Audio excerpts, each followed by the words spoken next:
Hello viewers, আসসালামু আলাইকুম। কেমন আছেন সবাই? আশা করছি সবাই ভালো আছেন। আমিও আল্লাহর রহমতে আলহামদুলিল্লাহ ভালো আছি। তো আজকে আপনাদের সাথে শেয়ার করব আমি পুরো দিনে কি করলাম। আমার কাজের রুটিন আপনাদের সাথে শেয়ার করব। তো চলুন ভিডিওটা শুরু করা যাক।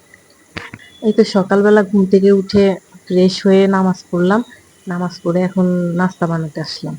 বাচ্চারা আসলে সবসময় রুটি খেতে পছন্দ করে না, তাই আজকে ওরা বলল যে আম্মু তুমি আজকে অন্যরকম রুটি বানাও, মানে ঝাল ঝাল যেন হয়।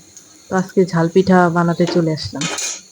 তো এটা বানাতে বেশি কিছু লাগে না, মানে পেঁয়াজ কাঁচামরিচ ডিম আর একটু চাট মশলা লবণ হলুদের গুঁড়ো এগুলো দিয়ে মাখাই, তারপর রুটির মতো আর কি ওই যে চাপটির মতো করে দিয়েছি আর কি।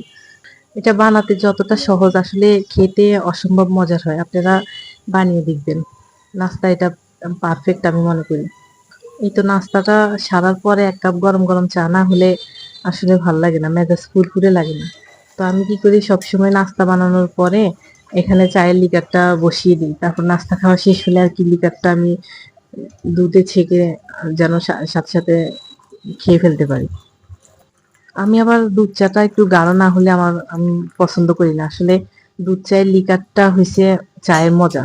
লিকার যত বেশি গাঢ় হবে তত বেশি মজা হবে।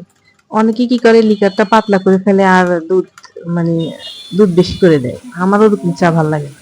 খেলে খাওয়ার মতোই খাবো। তো এই তো নাস্তা সেরে এখন আমি ভাবলাম যে দুপুরের রান্নাটাও করে ফেলি। আজকে যেহেতু গ্যাস আছে তো রান্নাটাও সেরে ফেলি। তাহলে দুপুরে একটু অপশন থাকা যাবে। তাই এই যে এখানে লাল শাক রান্না করতেছি ছোট চিংড়ি মাছ দিয়ে। চিংড়ি মাছের কথা আর কি বলবো, চিংড়ি মাছের যে দাম আল্লাহ, ১,০০০ টাকা করে আমি এখানে ২৫০ গ্রাম চিংড়ি মাছ নিয়ে আসলাম। এই কাটার পরে এই কয়টা হয়েছে, শুধু লাল শাকের সাথেই দিয়েছিলাম আর কি।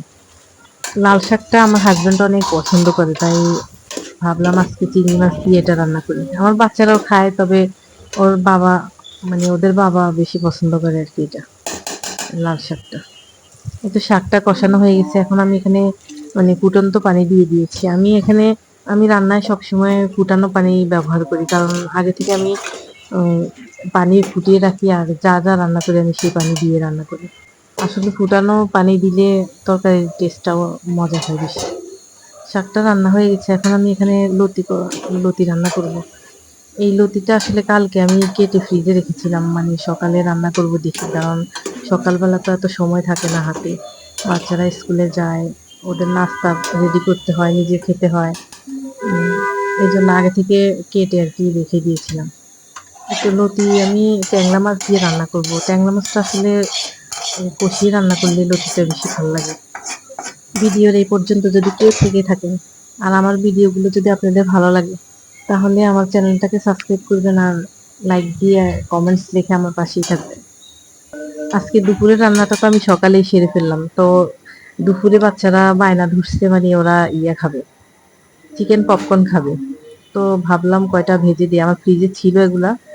তো ওই যে ওটাই ভাজতেছি, ওরা বিকালে স্ন্যাক্স হিসেবে এটা খাবে আর কি। আগে থেকে আসলে মাংসটা যদি ম্যারিনেট করা থাকে তাহলে যেকোনো সময় বের করে এটা ভাজা যায়। এটা মানে অনেক সহজ লাগে, সহজ হয়। এগুলো আসলে আমরা হোটেলে কিনে খাই। আমরা বাসায় বানালে যেরকম টেস্ট হয় ওরকম টেস্ট কিন্তু হোটেলে হয় না।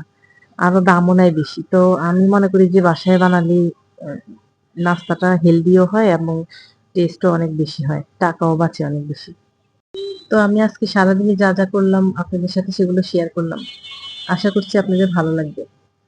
তো আজকের ভিডিও এখানেই শেষ। দেখা হবে নেক্সট কোনো ভিডিওতে। ততদিন পর্যন্ত আপনারা সবাই ভালো থাকবেন, সুস্থ থাকবেন। আল্লাহ হাফেজ।